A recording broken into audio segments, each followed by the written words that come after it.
আপনাকে একটা ক্লিয়ার করে বলছি, ছেলেদেরকে নিবেন না, মেয়েরা নতুন হলেও নিয়ে ফেলেন। জি আম্মু, আমি তো এখন অফিসে আছি।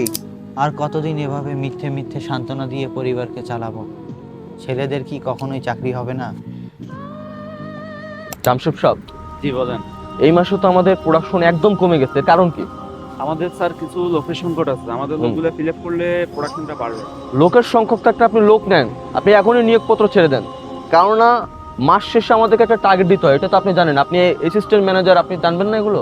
জি স্যার, আমি দেখতেছি। তো আপনি এখনই আজকে নিয়োগপত্র ছেড়ে দেন, বুঝছেন? আমাদের এমার্জেন্সি ভাবে লোক নিয়ে প্রোডাকশনটা বাড়াতে হবে। জি স্যার। আসসালামু আলাইকুম স্যার। ওয়ালাইকুম আসসালাম। স্যার, আমি একটু দূর থেকে শুনছিলাম আপনারা নতুন নিয়োগের কথা বলতেছিলেন। স্যার, আমার একটা খুবই চাকরির দরকার, আমি খুবই অসহায়। যদি আমার একটা চাকরি হয় তাহলে খুব ভালো হয় স্যার। আমরা তো ছেলে নিয়োগ দিই না, আমাদের মেয়ে লাগে। জামশেদ সাহেব, আপনাদের একটা ক্লিয়ার করে বলে রাখি, ছেলেরা কিন্তু আসলে অনেক গ্যাঞ্জাম করে। না জি স্যার, স্যার। আমি ওই টাইপের লোক না স্যার। আমার না না, খুবই আমরা চাকরির একটা আমরা দরকার, স্যার। অনেক, আমি খুবই আমাদেরকে তুমি অসহায়। চাকরি শিখাও। চাকরি আমরা এইখানে আমাদের লোক সবাই চালাই। দেয়। আপনাকে একটা ক্লিয়ার করে বলছি, ছেলেদেরকে নিবেন না, মেয়েরা নতুন হলেও নিয়ে ফেলেন, জি স্যার। বুঝছেন? ভালো ভালো দেখে মেনে পড়ালেখা যতটুকু করুক। স্যার, স্যার একটা কথা বলি, আমি আসলে ওই রকমের টাইপের ছেলে না। আমি গ্রাম থেকে আসছি, আমার পরিবারটা খুবই হ্যালো, অসহায়। স্যার, আমার একটা চাকরি দরকার। আপনি আমার সিভি গুলো দেখেন, আমার এখানে এত আমার নিয়োগ খুবই ভালো রেজাল্ট আমরা স্যার। ছেলেরা যখন চাকরি নেওয়ার নিয়োগ সময় নিয়োগ হয় দাও, তখন নিয়োগ দাও। এভাবে ঢুকো, যখন চাকরি হয়ে যায় তখন তোমাদের অবস্থা চেঞ্জ হয়ে যায়। স্যার, আমার সিভিটা একবার দেখেন, আমার রেজাল্ট খুবই ভালো স্যার। আমি গ্রাম আসলে আমি থেকে বুঝতেছি আসছি, না, এখানে আমার পরিবারটা। ছেলেরা দাঁড়ায় আছে, ছেলেদের কাতারে যাও, ওখানে দাঁড়ায় আছে, যাও যাও, স্যার, আমার লাইনে থাকো, চাকরি লাইনে খুবই থাকো, দরকার স্যার। লাইনে থাকো। তো জামশেদ সাহেব, আপনি কিন্তু নিয়োগটা দিয়ে দিবেন, ইতিমধ্যে আমাদের প্রোডাকশনটা বাড়াতে হবে। আচ্ছা ঠিক আছে স্যার। তাহলে আমরা চলুন, মিটিং এর সময় হয়ে স্যার, গেছে। আমার একটা চাকরির দরকার ছিল স্যার।